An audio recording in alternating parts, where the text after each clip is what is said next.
Mast is one of the Republican members behind the report and earned the Purple Heart while serving in Afghanistan, and he joins us now.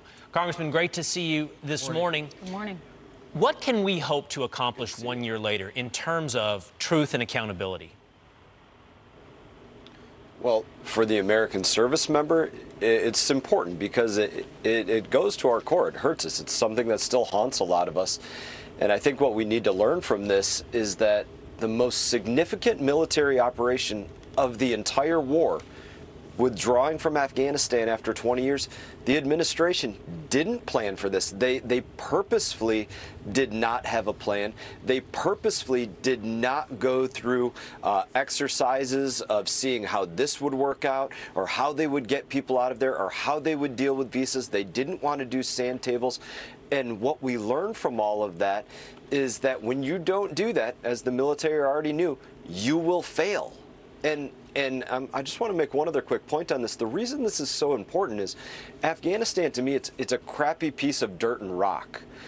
But it's also a place of hallowed sacred ground because I lost countless friends there. Yes. I saw the greatest examples of selfless service take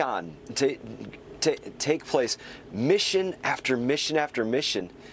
And this administration was unwilling to put any planning into getting out of that place. It really is a heartbreaking thing. Well, Afghanistan, it is in Afghanistan where you lost both of your legs. And so you understand that. And it's got to just hack you off to know that Joe Biden's general said, Mr. President, please leave at least 2,500 troops there, plus the NATO troops, just to keep this from falling and descending into chaos, which it did when it completely pulled out. And now all those American families, and you know a lot of them, who lost a loved one are going, all of that was wasted. Yeah. Here was the extent of the accountability to what you're saying. General Milley got in front of a committee and said, yeah, we got that wrong.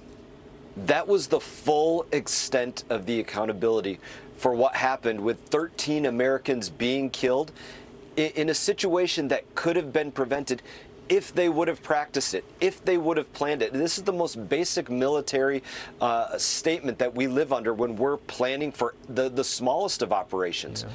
Plan for the worst, hope for the best. They didn't want to see what the worst could be, because they didn't want to have to answer for it after the fact to say, yeah, we knew that could actually happen. And this is why Americans were killed. You think about that. You know, Congressman, the State Department blocked all these officials from appearing before the House Foreign Affairs Committee. I know the GOP plans to subpoena these individuals so we can get some answers and find out what we did wrong, how we could do it better next time if Republicans win in November. Let's talk about this headline. All problems at our airports. Blame it on Florida. One of our most popular vacation destinations, always in Florida. So many people are flocking there. 1/3 of all of our country's flights go across Florida airspace. Is Florida to blame for all the problems we're having at airports? No, I think there's a lot of people that want to get into Florida, which leads into congestion in part. But I think you still look at one of the biggest problems going on with the Department of Transportation, Pete Buttigieg, and the FAA. Here's one of the things. They want more FAA personnel to work there.